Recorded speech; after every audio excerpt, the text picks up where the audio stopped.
Hello everyone and welcome to my channel Online Education. In this video we will talking about 10th most important objective question of English, the the pace for living first chapter. हमारा पहला question है the pace for living has been written by, यानी कि जो कहानी है the pace for living यह किसके द्वारा लिखी गई है। तो ऑप्शन है आपका पहला है जॉन लेक्साउ, दूसरा है आर.सी. हटचिंसन, तीसरा है महादेवी वर्मा और चौथा है सत्यजीत राय। तो यहाँ पे इसका सही उत्तर होगा बी नंबर, यानी कि आर.सी. हटचिंसन। हमारा अगला क्वेश्चन है the corn merchant was getting dash by his nephew in the pace for living, यानी कि जो भुट्टा बेचने वाला व्यक्ति है कॉर्न मर्चेंट, वो अपने भतीजे से इस कहानी में क्या पाता है। पहला है ऑप्शन आपका बीटन अप, दूसरा है स्कॉल्डेड, तीसरा है चीटेड और चौथा है प्राइस्ड। यहाँ पे इसका सही उत्तर होगा चीटेड, यानी कि वह धोखा पाता है। सी नंबर इसका सही उत्तर होगा।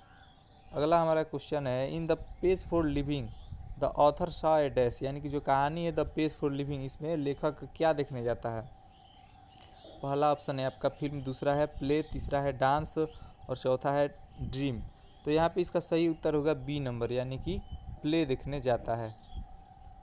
हमारा अगला क्वेश्चन है चौथा इन the page for living the author saw a dash in dash, in the page for living the author saw a play in dash, यानी कि जो कहानी है द पेज फॉर लिविंग इसमें लेखक सिनेमा देखने यानी कि प्ले देखने कहाँ जाता है। पहला ऑप्शन है आपका डेनमार्क, दूसरा है दुबई, तीसरा है दुबलिन और चौथा है दिल्ली। तो यहाँ पे इसका सही उत्तर होगा सी नंबर, यानी कि दुबलिन। हमारा अगला क्वेश्चन है आर.सी. हटचिंसन वाज डैश, यानी कि जो आर.सी. हटचिंसन है ये डैश थे। पहला ऑप्शन है आपका एन अमेरिकन नोबलिस्ट, दूसरा है ब्रिटिश नोबलिस्ट, तीसरा है अमेरिकन पोएट और चौथा है ब्रिटिश पोएट। तो यहाँ पे इसका सही उत्तर होगा ब्रिटिश नोबलिस्ट। हमारा अगला क्वेश्चन है the chief character in the play of the page for living was dash, यानी कि जो कहानी है द पेज फॉर लिविंग इसमें जो मुख्य किरदार था वह किसका था। पहला ऑप्शन है आपका एन इल्डरली कॉर्न मर्चेंट, दूसरा है ए यंग कॉर्न मर्चेंट, तीसरा है आपका एन इल्डरली मर्चेंट और चौथा है आपका ए यंग मर्चेंट। तो यहाँ पे इसका सही उत्तर होगा ए नंबर, यानी कि एन इल्डरली कॉर्न मर्चेंट। हमारा अगला क्वेश्चन है the author of the page for living belongs to the tribe of dash, यानी कि जो लेखक है द पेज फॉर लिविंग का वह किस से गुजरता है। पहला है ऑप्शन आपका एवरेज थिंकर, दूसरा है स्लो थिंकर, तीसरा है फास्ट थिंकर और चौथा है एवरेज थिंकर। यहाँ पर मिस्टेक से ऑप्शन आपका डबल हो गया है। यहाँ पे इसका सही उत्तर होगा बी नंबर, यानी कि स्लो थिंकर से वह गुजारा करता है। हमारा अगला क्वेश्चन है the author of the page for living enjoyed going in A car eight dash, यानी कि जो लेखक है द पेज फॉर लिविंग का वह कहानी में कितनी की स्पीड कार चलाना पसंद करता है। पहला ऑप्शन है आपका 90 मील एन आवर, यानी कि 90 मील प्रति घंटा, दूसरा है 18 मील एन आवर यानी कि 80 मील प्रति घंटा, तीसरा है 70 मील एन आवर यानी कि 70 मील प्रति घंटा और चौथा है 60 मील यानी कि 60 मील प्रति घंटा। तो यहाँ पे इसका सही उत्तर होगा ए नंबर, यानी कि 90 मील एन आवर। हमारा अगला क्वेश्चन है the chief character in the page for living was from dash, यानी कि जो कहानी में द पेज फॉर लिविंग कहानी में चीफ कैरेक्टर है यानी कि मुख्य किरदार है जिसका वह कहाँ का रहने वाला है। पहला है आपका ब्रिटिश टाउन, दूसरा है ब्रिटिश कंट्री टाउन, तीसरा है इरिश टाउन और चौथा है इरिश कंट्री टाउन। तो यहाँ पे इसका सही उत्तर होगा डी नंबर, यानी कि इरिश कंट्री टाउन। हमारा अगला क्वेश्चन है आर.सी. हटचिंसन हैज़ रिटन डैश, यानी कि जो आर.सी. हटचिंसन है इन्होंने क्या लिखा है, डैश लिखा है। तो ऑप्शन है आपका me and the ecology bit, दूसरा है एक्सेप्टेंस स्पीच, तीसरा है द पेज फॉर लिविंग और चौथा है वंस अपॉन ए टाइम। तो यहाँ पे इसका सही उत्तर होगा द पेज फॉर लिविंग, यानी कि सी नंबर इसका उत्तर होगा। हमारा अगला क्वेश्चन है in the cinema the author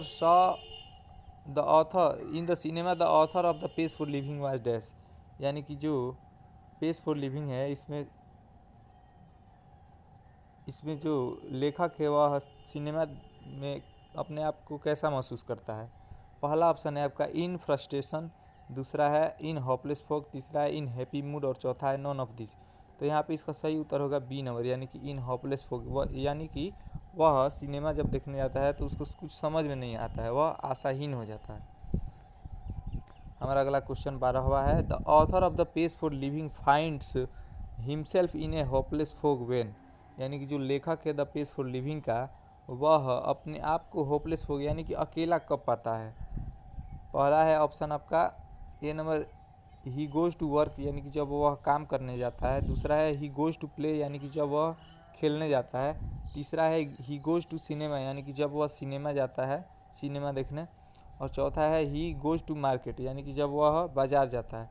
तो यहाँ पे इसका सही उत्तर होगा ही गोज़ टू प्ले, यानी कि जब वह सिनेमा देखने जाता है तब उसे होपलेस फोग यानी कि अकेलापन महसूस होता है। हमारा अगला क्वेश्चन है, as per the page for living the author did not dislike, यानी कि कहानी द पेज फॉर लिविंग के अनुसार लेखक को क्या पसंद नहीं है। पहला है ऑप्शन आपका the rapid movement of life. दूसरा है the slow movement of life. तीसरा है the average movement of life. और चौथा है नॉन ऑफ दिस। तो यहाँ पे इसका सही उत्तर होगा ए नंबर, यानी कि रैपिड मूवमेंट ऑफ लाइफ, यानी कि तेज़ी का हलचल, यानी कि हलचल जैसा उसको अच्छा नहीं लगता है, तेज़ी का कार्य। अगला है हमारा 14 question, how many girls there in the film, यानी कि ये जो फिल्म है इसमें कुल कितनी लड़कियां हैं। तो ऑप्शन है आपका 1, 2, 3 एंड 4। तो यहाँ पे इसका सही उत्तर होगा 3, यानी कि 3 लड़कियां थी। हमारा अगला क्वेश्चन है, the corn merchant's wife in the page for living use to dash, यानी कि जो भुट्टा बेचने वाली की पत्नी थी in the page for living में यूज टू डैश, यानी कि उसको क्या वह करती थी। तो ऑप्शन है आपका अर्न $8 ए डे, यानी एक दिन वह $8 खर्च कमाना चाहती है। दूसरा है स्पेंड $8 ए डे, यानी कि एक दिन में वह $8 खर्च करना चाहती है। तीसरा है ब्रॉन $8 ए डे। और चौथा है लेंड $8 ए डे। यहाँ पे इसका सही उत्तर होगा बी नंबर, यानी कि स्पेंड $8 ए डे, यानी कि वह $8 एक दिन में खर्च करना चाहती थी। हमारा अगला क्वेश्चन है, the corn merchant in the page for living was cheated by dash, यानी कि जो कॉर्न मर्चेंट था इन द पेज फॉर लिविंग कहानी में वाज चीटेड बाई डैश, यानी कि वह किसके द्वारा धोखा खाता था। तो पहला ऑप्शन है आपका हिज वाइफ अपनी पत्नी, हिज नीपू अपने भतीजे। और तीसरा है हिज सन। चौथा है हिज सर्वेंट।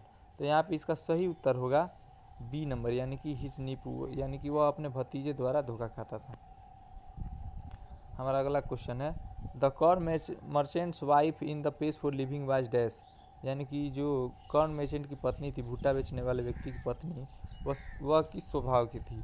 पहला है ऑप्शन आपका है फेथफुल लेडी। दूसरा है ग्रेटफुल लेडी। तीसरा है a lady with fantastic nature. और चौथा है a lady with ideal nature. यहाँ पे इसका उत्तर होगा सही उत्तर होगा C number, a lady with fantastic nature, यानी कि एक औरत थी जिसे बहुत ज़्यादा शौक थे। हमारा लास्ट क्वेश्चन है, अंतिम question, as per the page for living, यानी कि कहानी द पेज फॉर लिविंग के अनुसार people now think dash than 30 years ago, यानी कि लोग आज के समय में 30 साल से पहले कैसे सोचते हैं। ऑप्शन है आपका डीपर, यानी गहरा। दूसरा फास्टर, यानी कि तेज। तीसरा है स्लोअर, यानी कि बहुत धीरे। और चौथा है सिंसियर, यानी कि सावधानीपूर्वक सोचते हैं। तो यहाँ पे इसका सही उत्तर होगा बहुत फास्ट, यानी कि बहुत तेज़ी से सोचते हैं। तो इसका सही उत्तर होगा बी नंबर, फास्टर।